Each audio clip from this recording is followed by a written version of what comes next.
Real people, real celebrities, real talk. Join the Breakfast Club. Blast off in your Weekday ear. morning, 6 to 10. Morning, everybody. It's DJ MV Angela Yee, Charlamagne the God. We are the Breakfast Club. Special guest with us this morning, Mr. Kendrick Lamar. What's happening? What's up, sir? What's the deal? So you're doing interviews, you're doing SNL in a couple of weeks. That means you must have a release date for the album. I don't. Really? Oh, see, Charlamagne? So what's the press for? Just because? Top Dog. Oh. Making Top him do Dog it. and still creating. Okay. But Kendrick has a lot going on because your single "I" is actually the official song for the NBA. Yeah. That's Congrats a huge on that. deal. That's big. Love, appreciate it. What's that check like?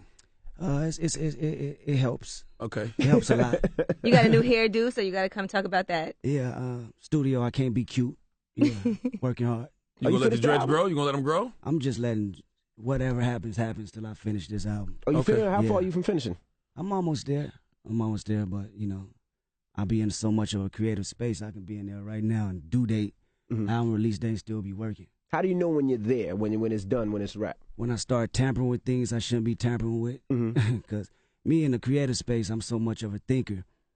I'm like everything is technical and have to be mastermind to how I hear it and how I should feel. Perfectionist. When creating an album, I'm big on that. Not just one song, but a body of work. You feel Well, me? I'm glad y'all got Top Dog there to say, okay, enough's enough, because you and Dre would probably never put out music if that was the case. Yeah, you're right.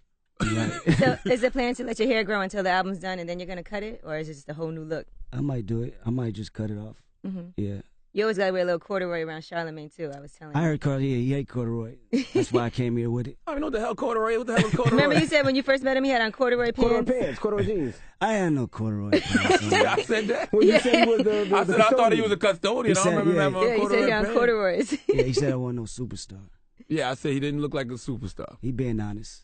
I I did. can't judge you. He still don't, but he is. I mean, that's why people like him. Yeah, And then people are raving about this new single, King Kunta. What's that about, slavery? No. It's about few different things. Just me being creative as possible. That's what it's about. Okay, now I saw the dude from HBO, Scott Veneer. He said you need to win an Oscar for that record. What does that mean? What kind of pressure is he putting on you? Oh, man, he putting a whole lot of pressure. It might be trash when the people hear it. How did you feel about the reaction to "I"? Because we loved that song up here when we heard it, and but some people are like, "Oh, this doesn't even sound like Kendrick." And It was a little different. It wasn't your usual. If you have a usual Kendrick sound, The hip hop heads didn't appreciate it. I don't like people to expect nothing, though, when I'm in a creative space. You dig what I'm saying? And I don't like to stay stagnant. And truthfully, my whole MO from jump is to say something and not, utilize my platform in a negative way. When I first came up with the idea of making a song, it came from a place where I want to write about two people from two different worlds, from the penitentiary standpoint that feel like they don't got nothing to live for, and the people that be coming to my shows, you know what I'm saying they want to commit suicide as well. So I say, okay, my homies locked in, they doing 25 years, okay, they can trap your body, but, they can't lock your mind, you know what I'm saying? You have to have that self-pride in yourself first to go out there and be strong. In the same way with people out there dealing in the record world. And that's how I look at it, and that's what the record comes about, and that's how I feel. so when you got the track for "I," what was the mind like? Set us the whole situation up for "I," because it was when I heard it the first thing I said was, "Damn, this sounds outcastish, like free." Yeah, Dungeon Family vibe. Yeah, absolutely. Mob. Yeah, that was me going back and tracing my steps with records that I love. Isley Brothers is one of my favorite groups. So when I came across the record and realized it hasn't been untouched, I said, okay, I want to put my own twist on it. So I want to do it in a way where it's not using 808s, and being as modern. I want to sway away from it, as possible, and have an organic feel. So when I do a record like that, and you think of records that's been in the early 90s, it always has some type of live instrumentation. So I think that's where, it stems from, where you can say, okay, this feels like something that your favorite artist was doing early on. Right. Yep. Now, it's been 2 years since Good Kid, Mad City. What has been the holdup? The holdup, inspiration, really.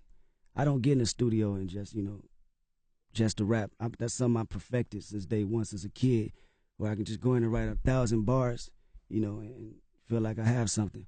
I'm in a space now where I gotta actually have an initial, something that moves me. You know what I'm saying? And going around and experiencing different people and meeting different people and having my own issues in life in general, that inspired me to get back in that studio and do what I got to do and say something where the people can connect again, just how they did with Good Kid. Mm-hmm. Now, is it hard because Good Kid, Mad City was your 24, 25 years of life up to that point? Like now you done made it, you're a rap star now. Yeah, It's not hard. It's not hard because when you look at the simple things in life that we don't realize how big of an issue they are, you know, that's a whole nother subject matter to talk about. It can be something as simple as respect or judging somebody when you never really met them, you know, or coming inside a new world of hip-hop and not know how to conduct yourself in a setting where it's different race. You know what I'm saying? It's not just black people, it's white people. You got to know how to carry yourself and not knowing how to, you know, move in that, you know, circumstance. So that's a whole nother world. It's a whole nother ball game along with other things that's going on around you. So subject matter is never the case. Did that so King surprise you? Kunta is about knowing how to act around white people. Stupid. If not, they will freaking cut your foot off and teach you how to act. But did that surprise you? Because, you know, over the summer, we went to a lot of your shows. We were on a lot of shows with you. And there was so many different types of people in there. You know what I mean? There was white people, Asian people, and they knew the lyrics to your song. Did that ever surprise you? Like, damn, it's just not niggas following me. Yeah, definitely it surprised me. You know what I'm saying? When you come from any part of the ghetto, I've been in Compton my whole life. I just started traveling to be 100 with you. So it's nothing else outside of that. When I say we didn't have a Caucasian kid from elementary, middle school to high school, I never seen one. I'm serious. You know what I'm saying? So when I go outside of the city and go across the world and that same kid is singing my records, identifying with my lifestyle and my partner's lifestyle, that drive me for a whole loop. You know, it made me realize everything that I was taught was almost backwards. Right. Meaning, like what? Backwards to the point where I didn't get the proper knowledge on my potential that I should have gotten. You know what I'm saying? From the people that I was raised around because they didn't get it. Right. You know, my uncles, my homeboys, my older siblings, they don't know about these people either. So what they put inside of me, they feel that, you know, it's right. From their own experiences. Yeah, they're going to teach me what they know. So that's why it's important for a lot of kids that don't get out to travel and do certain things and never leave their neighborhood. When they finally do, it's a whole new world. Exactly. So, you know, when I write a record like that's me giving back. That's not for radio. That's not for people with money. That's for people that don't have nothing to live for, feel like they don't have nothing to live for. You know what I'm saying? So it's really about me utilizing my platform and saying, okay, is you gonna take the easy way out, or you gonna do what's your mission, what you supposed to do? You feel me? And I'm on a hunt right now, and I got a plan, and people will see it. You know, whether it's this album, whether it's next album. But before I'm done with this, y'all gonna say that boy, he did something else that we didn't think no man can do in music. Now, what is that plan? What are you trying to do? You trying to change the mindset of people? Because, you know, Tupac said once that he may not change the world, but he'll plant the seed that could spark that change. You sparked the idea. I think the misconception of everything is when people preach, they come from a standpoint to try to change the world. You can't change the world overnight. It's not going to do that. You got to start with one person, 2 people. And that's my neighborhood. I always, you know, Good Kid, it came from a perspective where, okay, he's in the city, he's around all this madness, you know, but how he's going to reflect from that, you know what I'm saying? So I always say from my neighborhood first, at least to spark the idea of it, you know, whether, however you configure what change is, you know, change can be, okay, let's walk down the street, let's go down the block right here, and with these Crips right here, let's put the past to the end. And say, all right, we got little kids, we got little siblings now, let's show them a different way of life, a different way of living, rather than just continue the cycle of my little brother going over here and smoking the next homie, you know what I'm saying, that got relations with my other partner. Now it's just a cycle. That's change right there. And that can be branched out into something so much more bigger. But it's all in the message. It's all in what we feed the people, you dig what I'm saying? I could talk slick all day. I can do that on record. I got the wittiest wordplay, you feel me? But at the end of the day, how much more can I do that? How long can I do that without saying, okay, I'm not even challenging myself no more? Now, with the success of the first album, Good Kid, Mad City, people didn't have those expectations. Nobody knew what to expect. Yeah. But now I keep hearing people say, well, he's got another album, the sophomore jinx. Yeah. What's going to happen? Can he live up to the hype of what he did before? Because now you have a lot of expectations on you. I don't want people to expect nothing. Mm-hmm. Don't expect nothing. You might throw the album out like Beyonce? No, I won't do that. I thought I was not having that. I ain't gonna do that. I ain't Beyonce now. You know? I gotta be a realist at the same time. But I don't want you to expect nothing. You know. So when I do what I do, you don't think you're gonna get a swimming pools. You know what I'm saying? Right. Now, back to the record. Now, when you released the record, you talked about the hood and where you're from. How did the hood receive this record, and how did your crew receive the record? Because it's not typical Kendrick. You know what I mean? My crew. It started from my crew. Right. You man. This is the thing about music, man, and hip hop. The people that's talking all these guns and what they gonna do and what they gonna do, it's not reality for people that really do it. Word.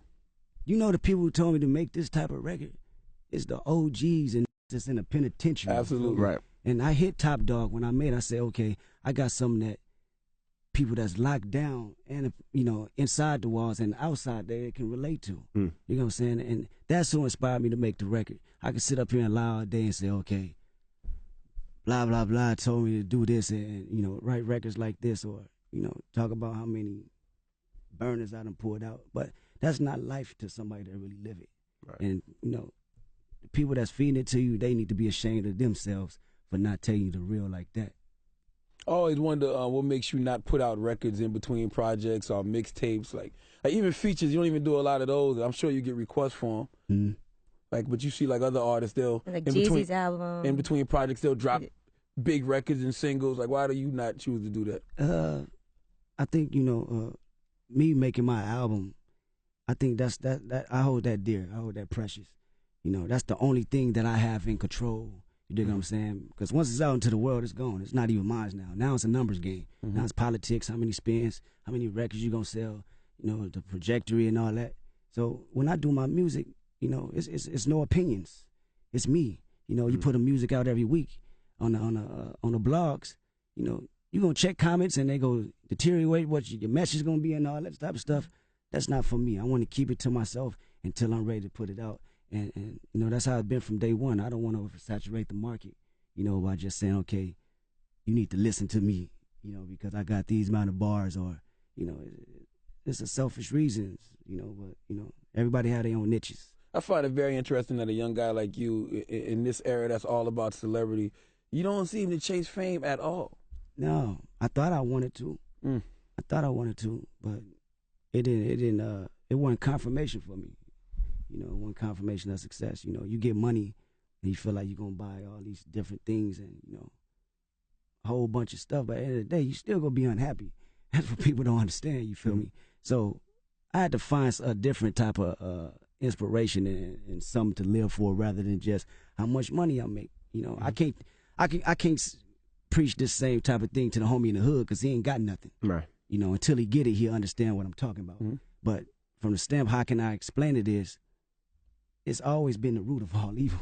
People forget that. You know, you could be able to support yourself and your family, things like that, but it brings issues, man. You agree, it brings Andy? issues. Money always brings issues. That's why you keep your family tight. What issues has the money caused for you? Because you ain't the flashy type at all. You keep it low key. You move like a drug dealer, actually. You move like a guy that's really got the weight. You don't want to be seen. Yeah.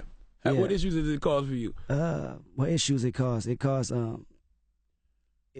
it made people lose his focus of who you really are. You dig what I'm saying? Like, simple as this. It could be something so simple. People don't know the industry that we in. You know, your family don't know. You can explain it to them all you want. They'll never get it. All they can do is understand it. I mean, deal with it, not understand it, but deal with it. Simple as this. I'm doing an interview right now.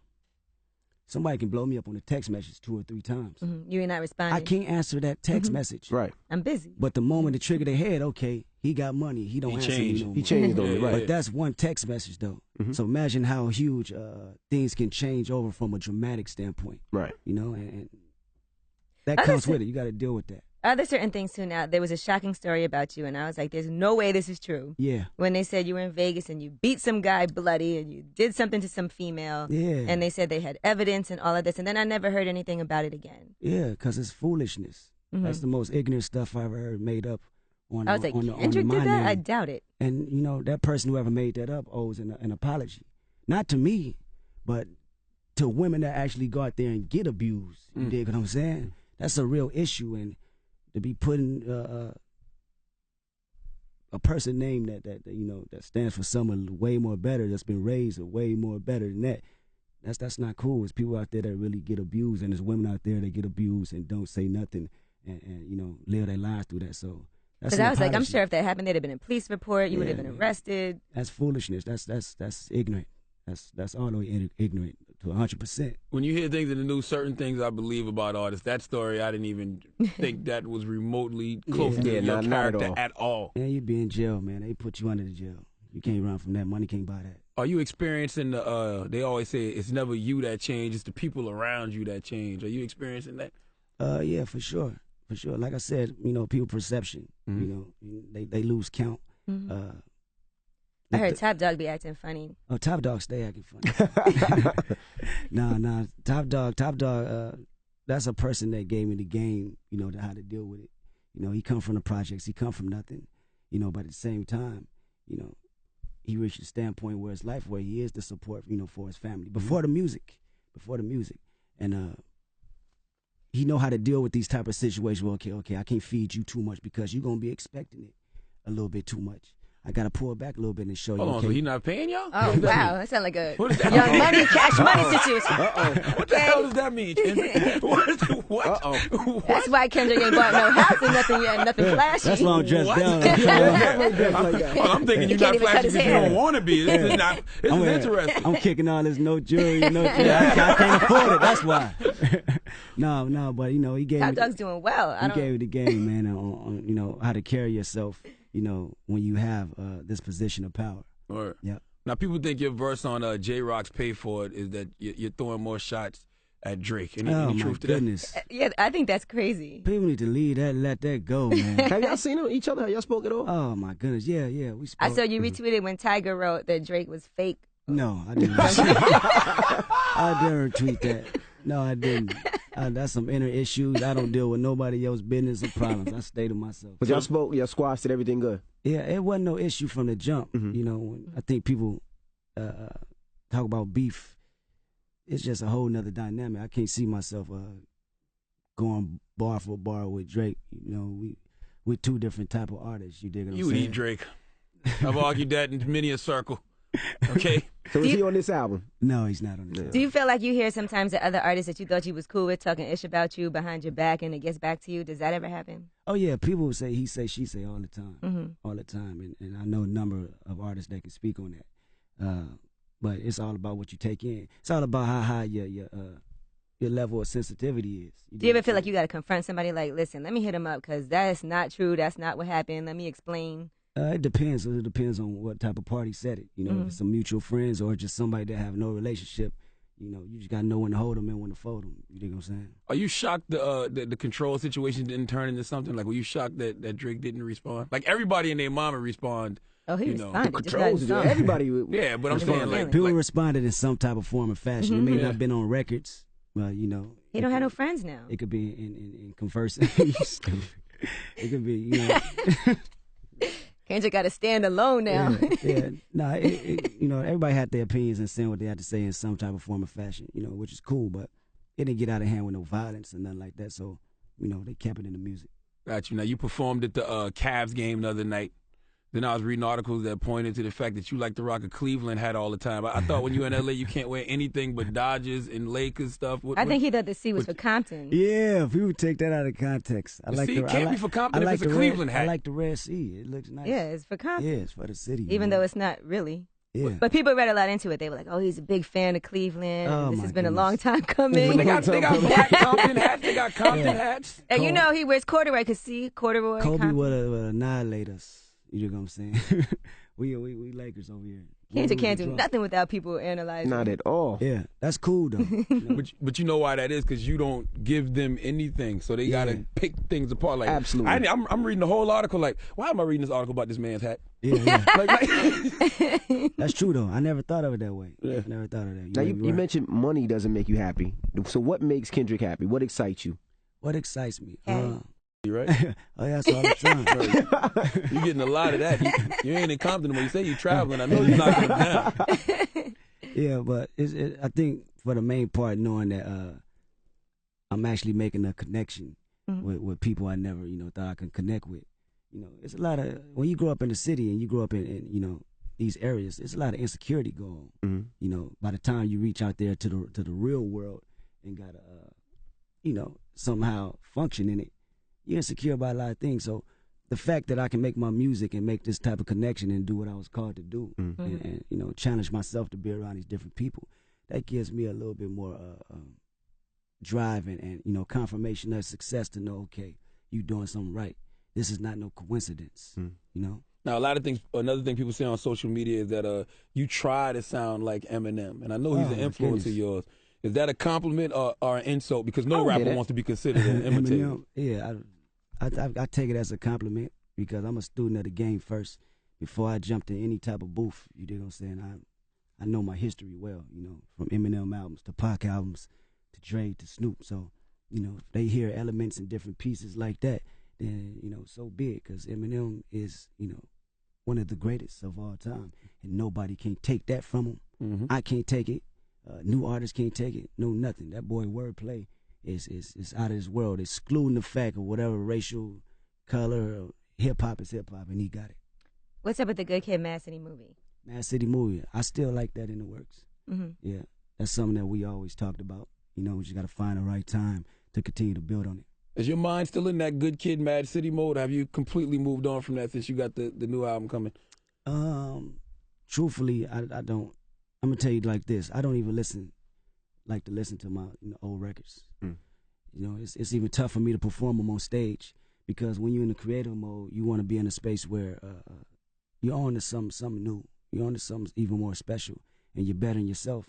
And that's how a lot of artists stay stagnant because they say you have a classic album, you want to just uphold and just do it all over again and make the same time. I'll never be able to make another Good Kid, Mad City. You know why? Because it was my first album. Right. And a lot of people don't. I watch artists and I'm a student, and you gotta be aware of that first before you go into your next project. You gotta be able to make the next classic and not the same. Yeah. Now, could you date a celebrity chick? Because it seems to me like you would stay away from that. Like, if a celebrity chick wanted to get at you, you think you could date a celebrity chick? A celebrity chick? Yeah, like Big Sean got Ariana Grande. Yeah, I see that, man. I see that. Probably not. I mean, I know you get to a place where you understand each other because y'all both do music. But at the same time, she has her own world, you have your own world. Man is just as insecure as women. You dig what I'm saying? So I don't know how things like that will work. Knowing she looking good and she's in the studio with this engineer and he's looking at her booty too, and once their relationship hit off, they're gonna be knocking each other down, and now you're an artist on the road, they gotta rap you really about thought it. about this. It's the Imagine truth. if Tiger was Black China was your baby mama right now. You put out the Control verse by Drake. Imagine how many pictures Drake would like. You see what I'm saying? I'm getting hot. We taking to the Control 14s coming. I'd have made 10 different controls out of that. But Kendrick has his longtime girlfriend that he's been with since the beginning, right, Kendrick? Yeah, man. Yeah. So he's not worried about that. Damn, you know all your business. Damn, he got it. That's the one you ride out with. And nobody can hit it. You know what I'm saying? Before everything. Drake trying to find her Twitter right now. Like all her pictures. Do you have any idea what the title's going to be of the new album? You kicking around some ideas? Or? Yeah, I have an idea. I go in, with an idea what I want to talk about first, and I build on that. Is it going to be a song, like a title track, or? I don't know. I'm not for sure, but, it's definitely something that's going to be cohesive with what's going on in the project. How involved is Dr. Dre in this album? Dr. Dre is involved all the time, because he's Dre and he has the ear. That's somebody, other than my people in my camp, only person I really get to play the music for, while I'm creating it. And, he gave me his insight and his ear. I think more so just his expertise of being a perfectionist is something that I build on the best from. Knowing the things that he hear and the things that I don't hear. And it just takes me to the next level, okay? I need to turn these snares up because it gives this type of feeling. A lot of people don't know the frequencies in music and why you like it. They just like to hear it, but it's technical things in that musicians should know. Is there going to be a lot of Dre beats on the album? I'm not for sure. Not for sure until we narrow it down. Yep. You recorded a lot of them, though. Yeah, I did a lot of joints. I always wanted to in the jungles of L.A. I know Top Dog is heavy out there in them streets, but has anybody ever tried to lean on you for extortion purposes? Never. Hell no.